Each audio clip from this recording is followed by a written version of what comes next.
Assalamualaikum warahmatullahi wabarakatuh. Hai everyone. Pertama-tama puji syukur kehadirat Allah Subhanahu wa Ta'ala, serta salawat dan salam tak lupa kita hadiahkan kepada baginda Nabi besar Muhammad SAW. Mudah-mudahan kita mendapatkan syafaat beliau di yaumil akhir kelak. Amin amin amin ya rabbal alamin. Yang kami hormati Bapak Muhammad Kaulan Karima selaku dosen pengampu kewarganegaraan, dan yang kami sayangi teman-teman sekalian. Izinkan saya memperkenalkan anggota kelompok saya. Saya sendiri Azhara Chandra Syafira sebagai moderator, dan ada 4 pemateri: Asyifa Deswita Marpaung, Junaisa Intan Farasati, Nadia Amanda Azwa, dan Nur Indah Rahmadillah. Baik, di sini kami akan memaparkan hasil diskusi kami yang berjudul konsep negara. Selanjutnya, saya akan menjelaskan berasal dari mana sih kata negara itu. Pengertian negara. Kata negara berasal dari kata Sanskerta atau negara yang berarti kota. Padanan untuk kata ini bermacam-macam. Dalam bahasa Inggris disebut state, sedangkan dalam bahasa Arab disebut daulah. Negara adalah suatu badan atau organisasi tertinggi yang mempunyai wewenang untuk mengatur hal-hal yang berkaitan untuk kepentingan orang banyak, serta mempunyai kewajiban-kewajiban untuk melindungi, menyejahterakan masyarakat yang dinaunginya. Selanjutnya akan dijelaskan oleh pemateri. Asal mula terbentuknya negara.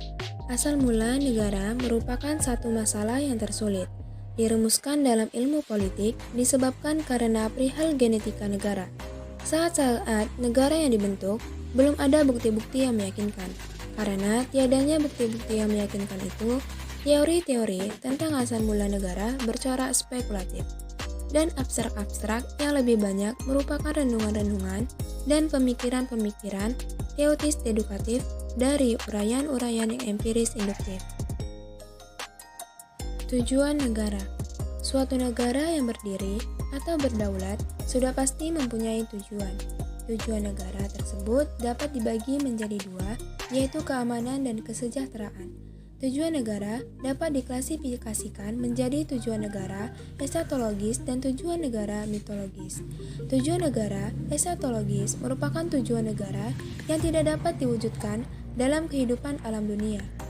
Tujuan negara esatologis hanya dapat diwujudkan di alam akhirat, sedangkan tujuan mitologis merupakan tujuan negara yang bisa diwujudkan oleh negara apabila negara tersebut masih ada atau berdiri.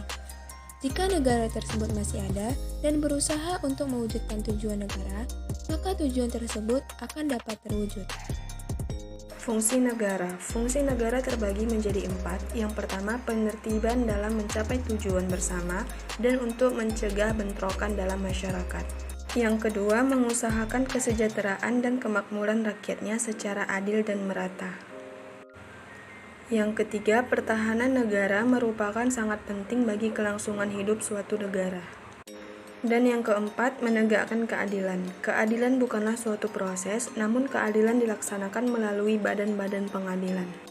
Wewenang negara. Untuk mencapai tujuan dan fungsi tersebut, maka negara harus memiliki syarat dan wewenang dalam menjalankan fungsinya. Ada 5 wewenang negara. Yang pertama, menjaga stabilitas keamanan, politik, hukum, HAM, dan budaya. Yang kedua, menciptakan lingkungan masyarakat yang kondusif, aman, dan harmonis. Yang ketiga, menjadi penghubung antara negara dan rakyatnya. Yang keempat, memberikan tindak pidana korupsi, kolusi, dan nepotisme. Dan yang kelima, membantu menjalankan pemerintahan negara. Unsur-unsur negara. Unsur-unsur negara merupakan suatu yang harus ada di dalam negara. Artinya, ketika negara tidak mempunyai unsur-unsur, maka negara tersebut tidak mungkin bisa ada. Unsur negara secara klasik terdiri atas yang pertama rakyat, yang kedua wilayah, dan yang ketiga pemerintah yang merdeka. Unsur negara secara yuridis menurut Logeman ada 3, yaitu yang pertama adanya wilayah hukum atau Gebietsleer. Yang kedua, adanya subjek hukum atau Persoonsleer. Dan yang ketiga, adanya hubungan hukum atau de Leer van de Rechtsbetrekking. Adapun unsur-unsur negara secara sosiologis dari pandangan Tratzel dan Rudolf Kellen yaitu: yang pertama, adanya faktor sosial yang terdiri atas rakyat, ekonomi, dan kebudayaan. Dan yang kedua, adanya faktor alam yang terjadi atas wilayah dan bangsa. Kajian Islam tentang negara. Dalam sejarah peradaban Islam di dunia sudah banyak melahirkan tokoh dan beragam pemikiran mengenai Islam dan ajaran-ajaran yang dibawa oleh Nabi Muhammad. Hal yang selalu mencuat dan tidak kehabisan waktu bagi semua kalangan baik akademis maupun kalangan agamawan ialah diskursus tentang negara Islam. Para sarjana muslim yang menyampaikan gagasan atau teori politiknya dalam bentuk karya tulis yaitu: pertama, Al-Mawardi, yang kedua Abu Nasr Al-Farabi, yang ketiga yaitu Al-Maududi. Ada 3 dasar keyakinan yang ada di dalam diri Maududi mengenai kenegaraan menurut Islam, yaitu: Islam merupakan agama yang paripurna. Kedua, kekuasaan tertinggi atau kedaulatan.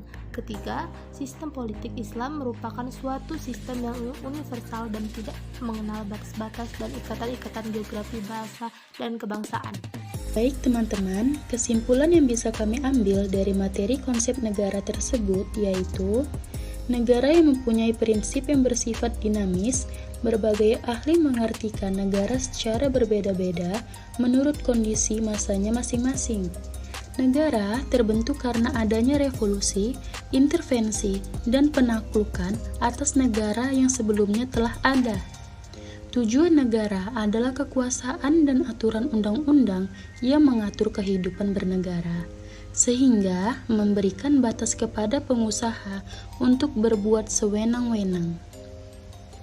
Sistem kenegaraan tentu juga tidak bisa dipisahkan dengan adanya sistem politik yang mendukung menjalankan negara yang memiliki wewenang untuk mengambil kebijakan yang berhubungan dengan kehidupan lembaga-lembaga kemasyarakatan yang dalam aktivitasnya dapat mempengaruhi baik langsung maupun tidak langsung.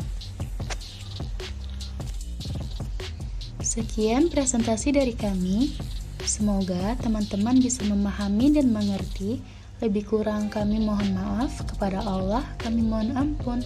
Wabillahi taufik wal hidayah. Wassalamualaikum warahmatullahi wabarakatuh. See you next time. Thank you everyone. Bye.